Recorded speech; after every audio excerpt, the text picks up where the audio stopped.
Hello, everybody, once again. Thank you so much for being here on my show, Just in Time to Chat. I'm, of course, your host, Justin Jorgensen, and it is an awesome honor and privilege, as it is every single episode, to just get on here and talk to you guys, bring you some new stories and stuff, and just talk to you guys about movies and the stuff happening within Hollywood, if there is anything happening in Hollywood, because, COVID, and COVID ruined everything. So, as you can tell by the title, you're probably like, oh my gosh, is this guy ever going to stop talking about Fandome? Fandome already happened. Justin, get off the bandwagon. And while that's a fair criticism, I wanted to take this episode to talk about what I thought some of the highs and the lows of DC Fandome, what they were.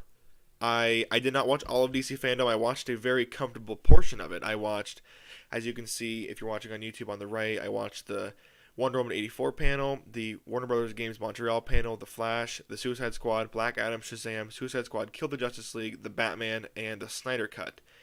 I put them in order except for the Snyder Cut. I put Snyder Cut last because it was the best in my opinion, and I want to talk about it. Save it for the last. So, and by the way, before we get anything too serious here, quick shout out to one. Give me 1 second.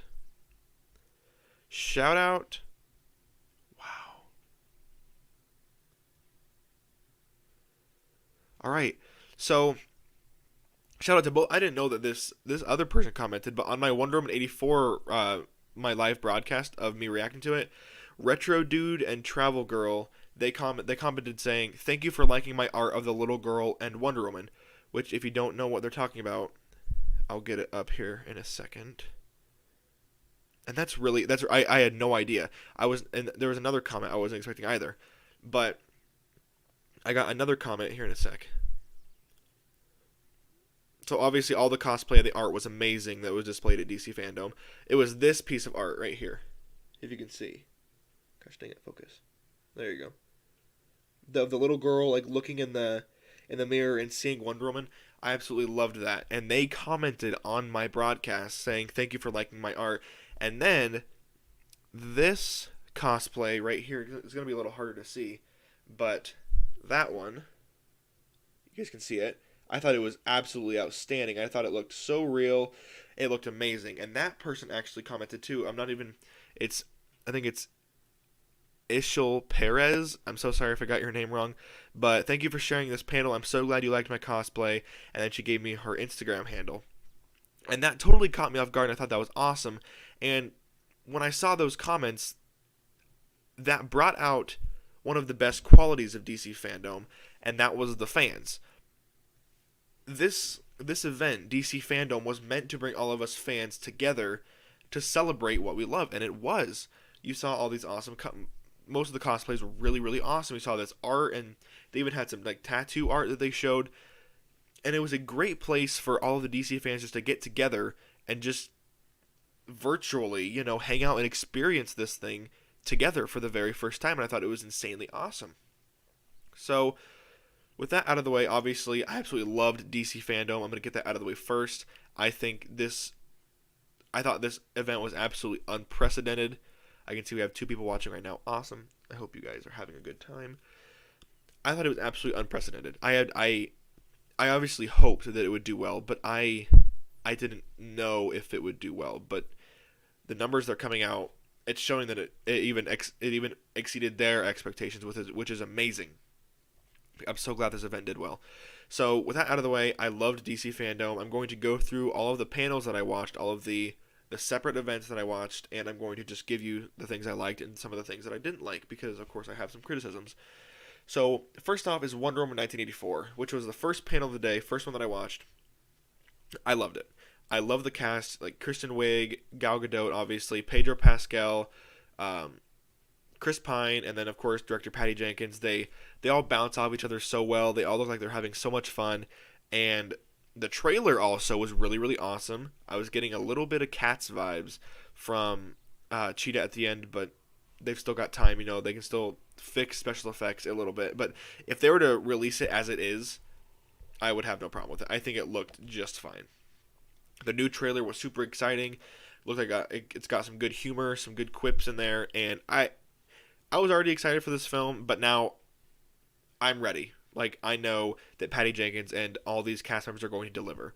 after I seen the trailer. I had no doubts before, but after seeing the trailer, it just solidified that I think they're gonna knock it out of the park. With I didn't really have any criticisms with the panel. I actually didn't at all.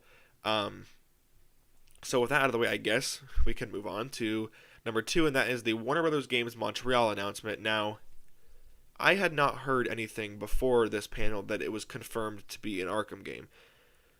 I had not heard that anywhere, and people were like, "Justin, it's going to like." People were commenting and saying it's going to be a live or it's going to be an Arkham game, and I was like, "But how do you know? They can make other games. Like they haven't.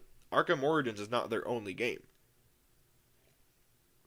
And obviously, the little kid in me obviously wanted it to be a Superman game because I think an open world Superman game like they did with Spider-Man or Arkham Knight, I think that could do amazing.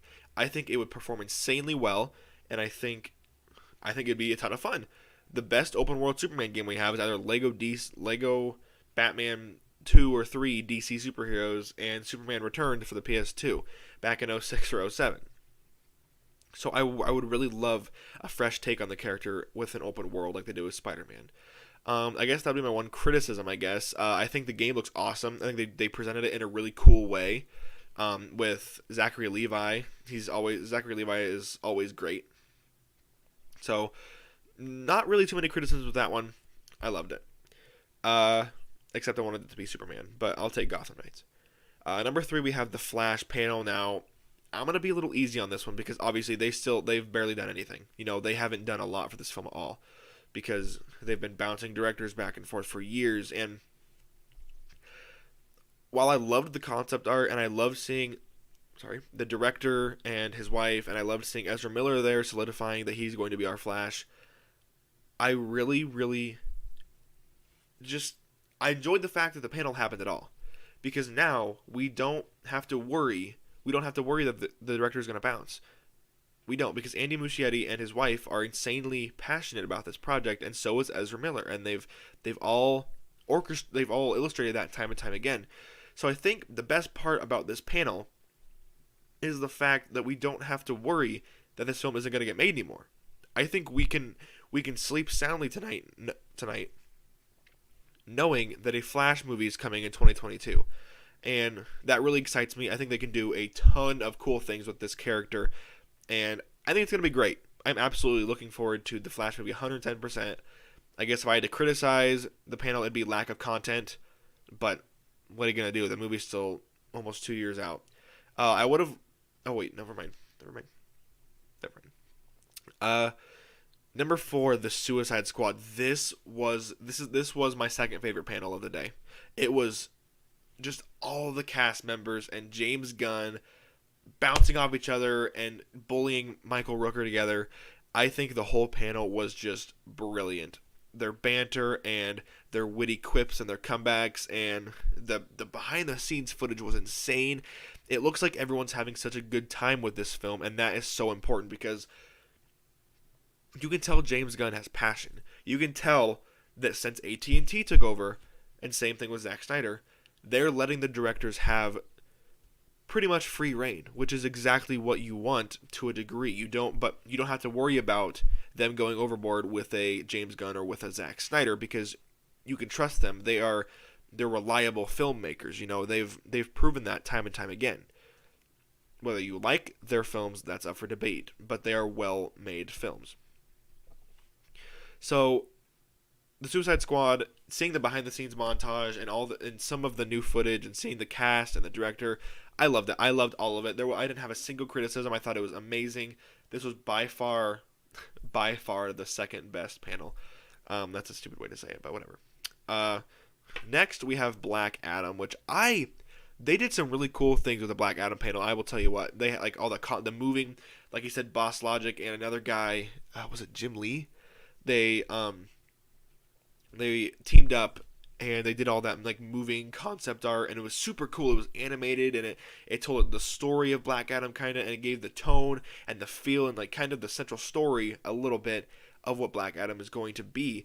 And I thought that was amazing. And Dwayne Johnson, of course, you can tell that he's very passionate about this project, about this film, and they're not going to let this go to waste. Like, they've been planning it for, I want to say, the better part of 8 years.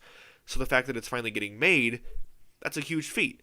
And you can see you can feel that passion in the art, and you can feel the passion in Dwayne Johnson, how he was talking, and he hinted at a ton of Easter eggs, and I think we saw the official logo, the Black Adam logo, and it was insane.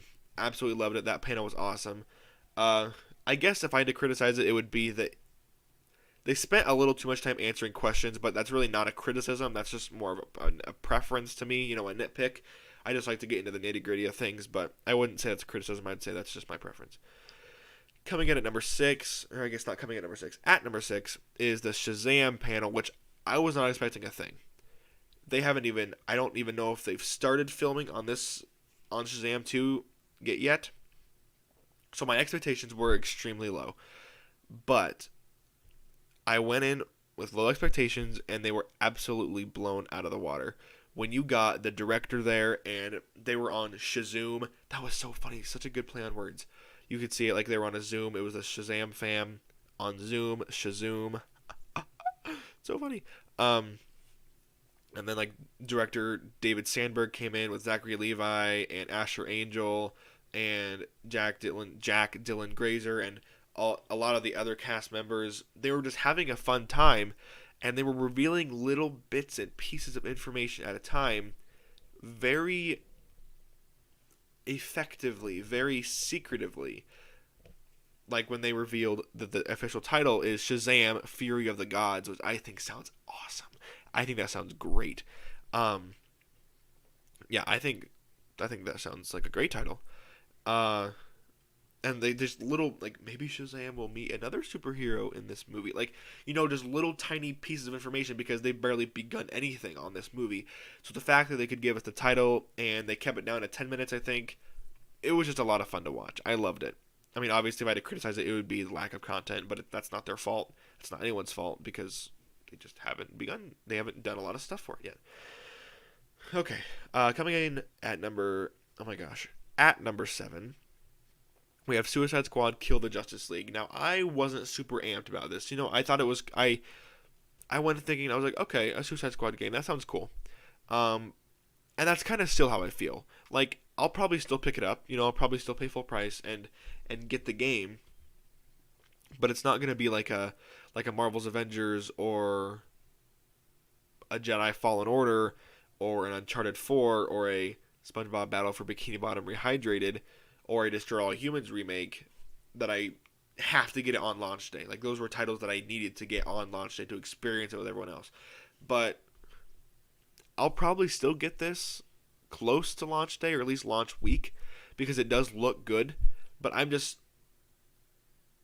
not sold on it yet. I haven't seen any gameplay. Some of the voice acting seemed a bit hit or miss. I don't know if that was just me, if that was just how I was, how I was listening. Maybe it's not hit or miss. Maybe I'm just wrong. But yeah. I guess my only criticism would be I'm just not too excited for it, which, again, not the game's fault, just my preference. And the fact that we didn't see any gameplay, which, again, like I said, it's not their fault. They're just not super far into the game. They're far enough in it to give us that awesome trailer, which was awesome. It was amazing. Here, guys, give me 1 second here.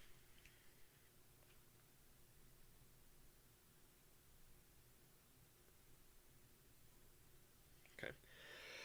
So, like I said, it wasn't their fault that they didn't show a lot, because, like I said, for The Flash and for Shazam and Black Adam, they're not super far into it. Not their fault. So that's that. And coming at number 8, we have The Batman. Now this caught me off guard a bit. You know what I mean if you watch the trailer. That part caught me off guard, because they were keeping Batman very secretive up until that point. Like, we saw a little glimpse of him when Gordon's like, does this mean anything to you?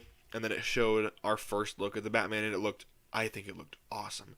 I think his suit looks amazing. I think it looks like something that someone could actually make, something tangible that someone could actually make. It looked practical. It looked like something that someone could make. I'm going to keep saying that.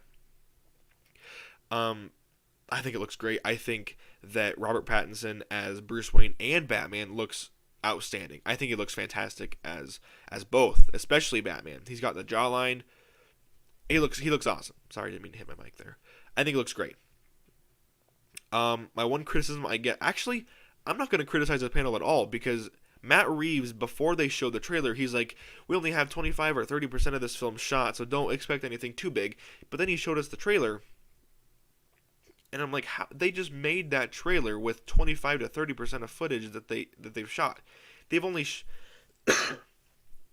they've only shot 25-30% of the film, and they just released a full-length teaser trailer. Like, I don't know if they just filmed the things they needed to get the trailer out, or if they're just filming very smart, but they did something right.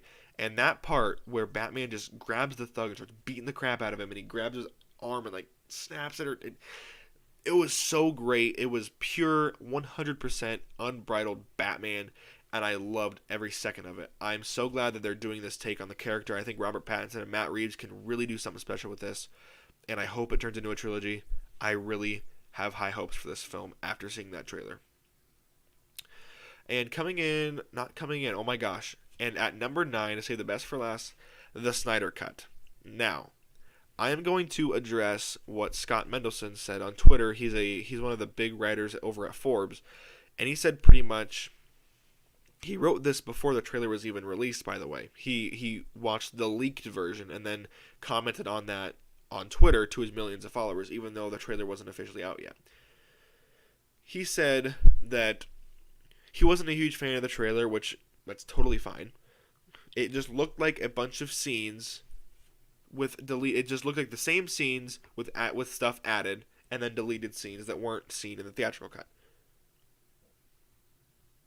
Were you expecting something else? Of course, this film is going to have 2 hours and 20 minutes added to the runtime with new scenes. But a lot of those scenes will be attached to scenes that already took place. For example, Darkseid coming to Earth with all the ships behind him. That was originally Steppenwolf. Joss Whedon took the liberty of taking Darkseid out and replacing him with PS2 Steppenwolf. Which, whatever, it's in the past. Joss Whedon can go try and ruin someone else's vision. But what were you expecting? Like, obviously there are going to be some scenes, some whole scenes that will make it in to Zack Snyder's Justice League that will be there. But a lot of the scenes that are going to be added are just parts of scenes that were cut out from the theatrical that would make it run better, that would make it flow better, more cohesive, more like a film. So when he said that, and then Zack Snyder retaliated saying, you commented that you liked the theatrical cut of Justice League, which obviously nothing wrong with that either. I don't like it, but all film is subjective. And he's like, you must like your movies like you like your Saturday morning cartoons.